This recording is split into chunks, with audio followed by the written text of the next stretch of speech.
What is it you want to know about property, about me, about deals? What is it that you want to know? So I've got some of the questions here. We're going to go through them right now. If anyone has anything else they want to know, then please drop me a DM or drop a comment below on this video. I'm more than happy to help. So without further ado, the first question, can you please give some tips on how to find leads which are worth selling to investors, leads with good ROI? Thank you in advance. You need to understand which strategy it is you want to go for, because if you're looking for buy, refurb, refinance, and flip deals, hey, the market is completely dried up. Every single person, every man and his dog is out there trying to get below market value, buy, refurb, refinance, and flip deals. If you're struggling with leads on this, the answer is scale. You need to just view more houses. You need to get in with more agents. You need to build better rapport with agents. You're getting stuff before everyone else. There's no untapped market for getting hold of these people because everybody's looking for them. You just need to be better and more trustworthy and have more rapport with these people so you get the leads before everyone else does. If you're looking for other stuff like HMOs and that kind of thing, again, I still say get in with agents. We still find our best leads come from agents. In fact, I got a lead this morning from a solicitor who's actually doing conveyancing on one of our houses for us, where one of his clients has had to drop out of a sale and they know the vendor still wants to sell and they've said, hey, would you have a look at it? So building up rapport with your people in your network has been by far and away the best way that we've got our deals, and especially the best deals that have come up. They've just been by speaking with people and having relationships with people within the space. That really cannot be underestimated or undervalued. So I would begin to build rapport in whatever way you can. In terms of what is a good ROI in selling to investors, it's actually investors that determine what is a good ROI for you. You can only sell deals that people want to buy, and people are only going to want to buy them if they meet their minimum returns. Now, different investors have different criteria. My investors are pretty tight. They want really high ROI, they want the best deals that are available. Some people have different requirements and different specifications. I know investors are happy with 10%. So me personally, I wouldn't take 10%, but for them, it works. So start speaking with your investors. Get on the phone with every single person on your mailing list and find out, hey, what is it that you want? What are the deals that you want? Then go out and find them. When you first start out, you're in essence gonna be doing bespoke because you probably only have 2, 3, 4, 5 investors. Cool, go find what those 2, 3, 4, 5 investors want. Don't necessarily worry about what everyone is selling. Find out what people want to buy and then do that. Next question is, how would you recommend a beginner with low capital but good education should enter the property market, rent to rent, etc., or other methods? If it was me personally, I'd be joint venturing.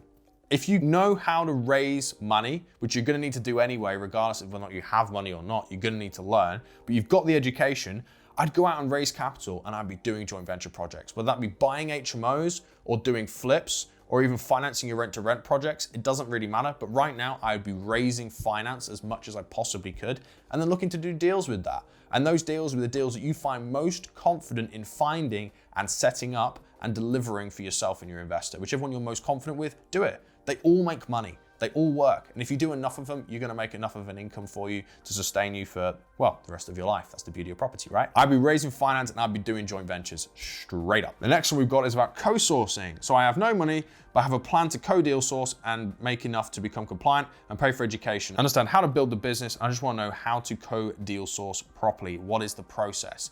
If you're co-sourcing with us, it's very, very straightforward. You need to find yourself a deal. You need to fully stack it, do all the due diligence. And once you've got all that, you wanna email it over to us. There's a link in the description where you can check that out and you can find out all the bits of information that you're gonna need to send over to us. We will check the deal, make sure we're happy with it. And if it is, we will take it from there and we will sell the deal for you. Some people do things differently. Sometimes there's contracts in place. Sometimes you have to pay people if you wanna have access to their co-sourcing systems. Sometimes you get half the fee, sometimes you get a third of the fee, sometimes you get 10% of the fee, whatever.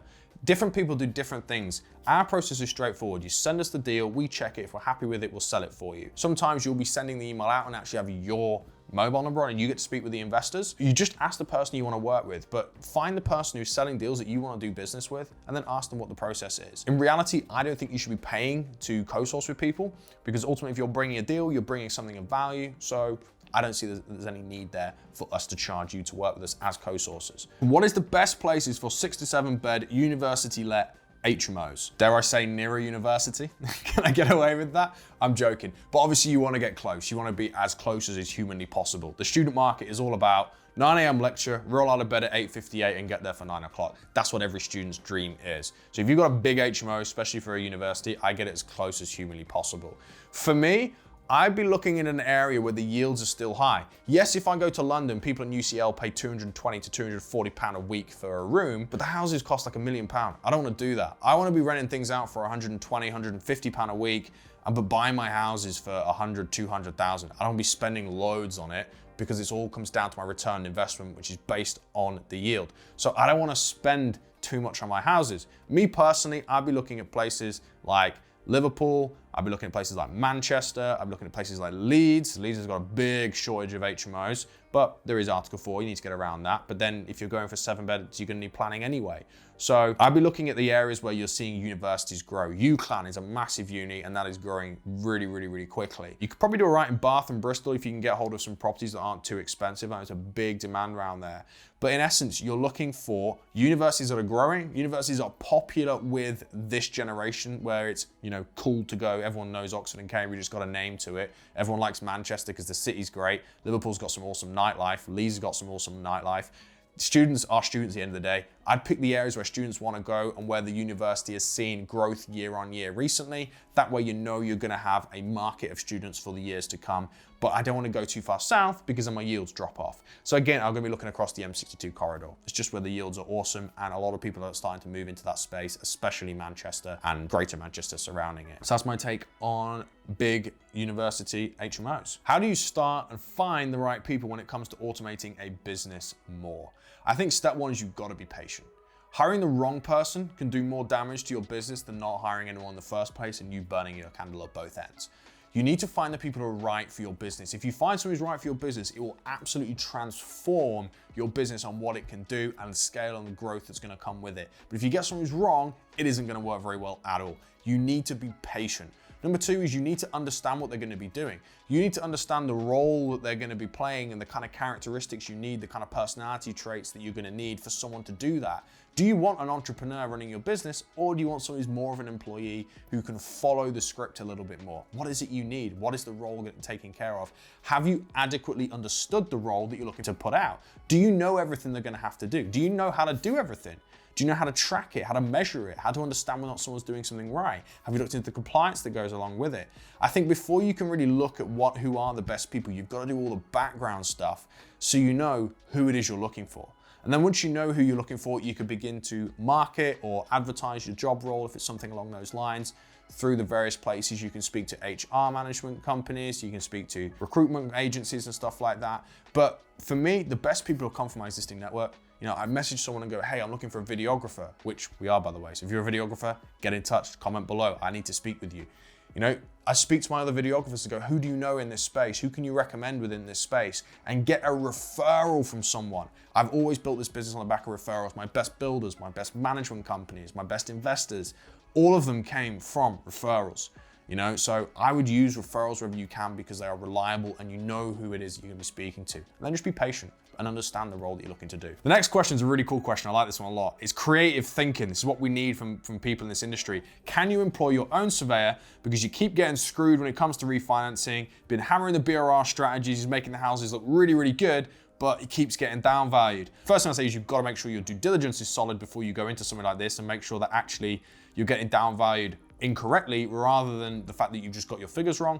And the second one is, you know, just because your house looks mint doesn't necessarily mean it's gonna be worth anything more than the ceiling price on that street. You can't just employ your own surveyor, but there are a few things you can do to help you get around this. Surveyors have to be on the panel for the lenders in which you're using. So if you're getting a mortgage or a bridging company and you know who the lender is, you can pay for your own valuation to be done before you go through all the legal process and the application process for the lending.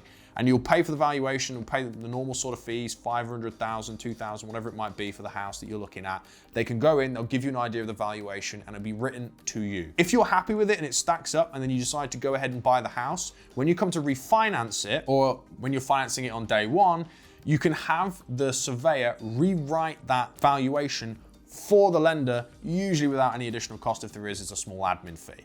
And that way I'm going to pay for the valuation as part of your application process, but you also don't waste all the time in case you do get downvalued in the back end. Unfortunately, you can't just go employ your own surveyor because the whole point of the surveyor is they're telling the bank how much the house is worth and they're not going to lend way above and beyond what it's actually worth because obviously that's very risky for the banks.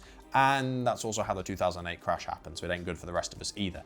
So you can't just go and pay for a surveyor to give you the valuation you want. I'm sure there are some people out there that would take bribes, but obviously I can't recommend that and I don't know anyone I could introduce you to. That's probably the only way you could do it and it will backfire on you at some point.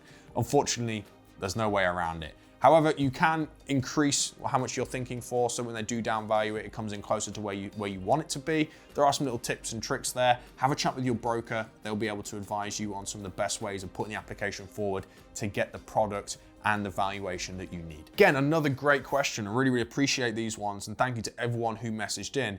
If you're doing a joint venture or a raising finance type situation, this is typically done on Buy Refurb Refinance and flip deals. Are there any other strategies that you can use when you're doing this? The answer is yes. You can do joint ventures on any deal whatsoever. The difference is most of the time investors want to do a joint venture for 6, 9, or 12 months. They don't want to be in a deal for 5 years, 10 years. Now, when we raise finance, sometimes it's a short-term thing for a short-term deal. Maybe it's to pay for some soft costs before we complete on the planning and we can get the money back from the lending, from development finance. Maybe, I want to buy an HMO and I want to borrow the money for 5 years, wait for the house price to go up before I refinance so I can pay them back and the interest gets paid from the rent. Well, that's a 5-year deal. Now, some people like that, guaranteed income, guaranteed returns over a long period of time. Some people want to get in, make a quick 20 grand or whatever from a flip and go halves on the profit.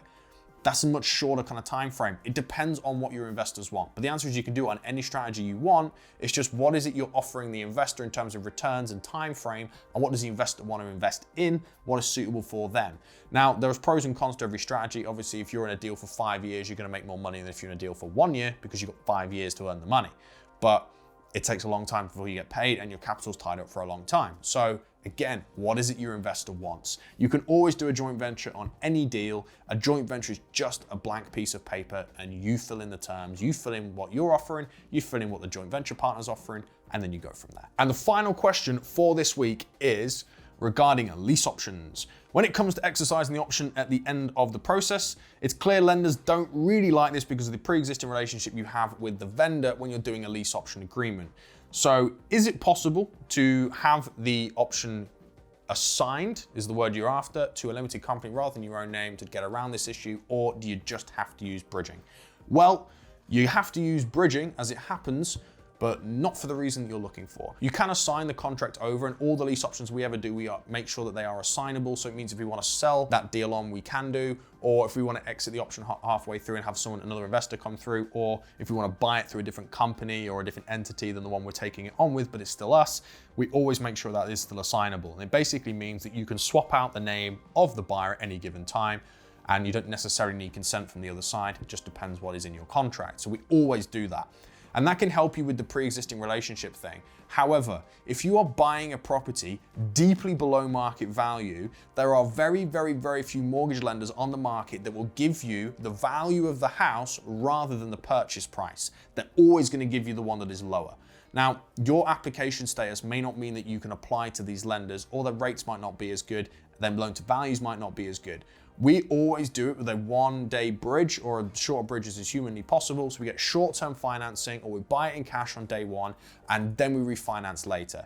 As it happens, it's a lot less hassle, it's a lot easier, a lot smoother, and it has a lot less stress if you can buy cash and then refinance later in your own time. Yes, your money's tied up for a little bit, but you don't want it in the bank anyway. So that's how we get around that. But traditionally speaking, you're gonna be looking to buy it on short-term financing and then refinance at a later date. And that also solves your problem with your previous relationship with the vendor. And I hope that answers your question. That is us for today. I wanna thank you guys so much for sending in those questions. I really enjoyed going through those. Some of them were very interesting and some great entrepreneurial mindset thinking within all of this. If anyone needs anything or has any questions they wanna know, then please drop me a message. I'd love to help.